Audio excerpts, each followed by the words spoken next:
नमस्ते, इजी किचनमा स्वागत छ। सधैँ जस्तो आज पनि मैले हजुरहरूसँग हाम्रो किचनमा रेगुलर पाकिराख्ने तरकारीहरू मध्येको एउटा इस्कुसको तरकारी पकाउने रेसिपी सेयर गर्न ल्याएकी छु।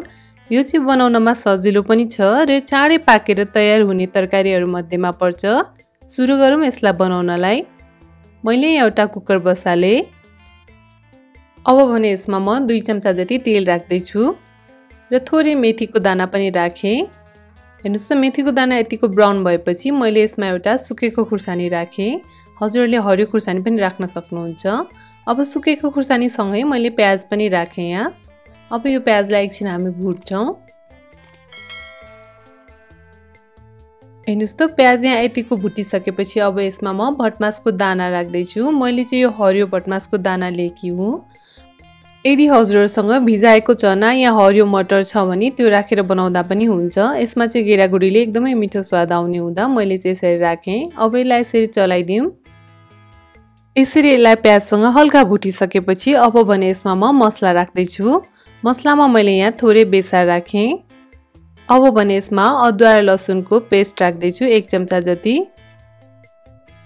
अब यसलाई हामी हल्का भुट्ने छौँ। यतिको भुटिसकेपछि अब यसमा म जिरा र धनियाको धुलो राख्दै छु। 1.5 चम्चा जति राखेँ मैले। अब यसलाई पनि हामी मजाले भुटेर एकछिन पाक्न दिन्छौँ। यतिको मसला पाकिसकेपछि मैले 2टा काटेको टमाटर हालेँ यसमा। अब हामीले टमाटरलाई लगभग 1 देखि 2 मिनेटसम्म चलाउँदै पकाउने छौँ।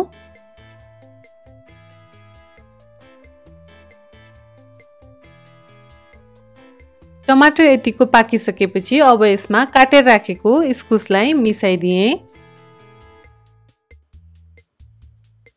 अब मैले यसमा स्वादअनुसार नुन पनि राखेँ र अब डाडुको सहायताले यसलाई मजाले चलाइदिनु होला।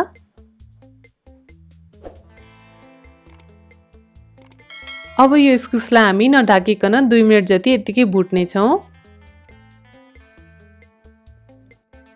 यतिको इस्कुस भुटिसकेपछि अब यसमा म थोरै पानी राख्दै छु। हजुरलाई कतिको रस खान मनपर्छ त्यही अनुसार राख्न सक्नुहुन्छ। मैले चाहिँ ग्रेभी बनाउने भएको हुनाले थोरै पानी राखेँ। अब भने यसमा म कुकरको बिर्को लगाएर 2 सिटी आउँदासम्म यसलाई पाक्न छाड्दिने छु।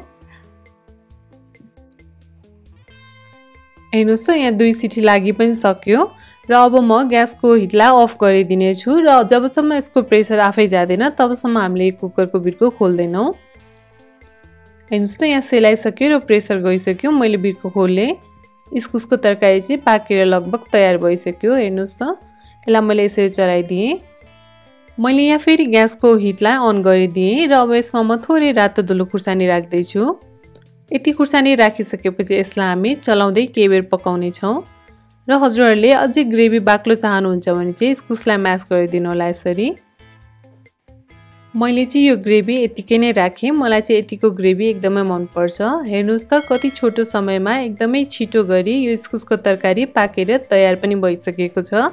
हजुरले चाहिँ यो इस्कुसको तरकारी रोटीसँग खानासँग खान सक्नुहुन्छ। यो चाहिँ एकदमै स्वादिलो बन्छ।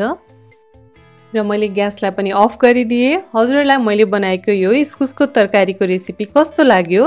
हजुरलाई मन पर्यो भने लाइक र शेयर गरिदिनु होला। साथै मेरो च्यानललाई सब्स्क्राइब गर्न चाहिँ एकदमै नबिर्सिनु होला। Thank you.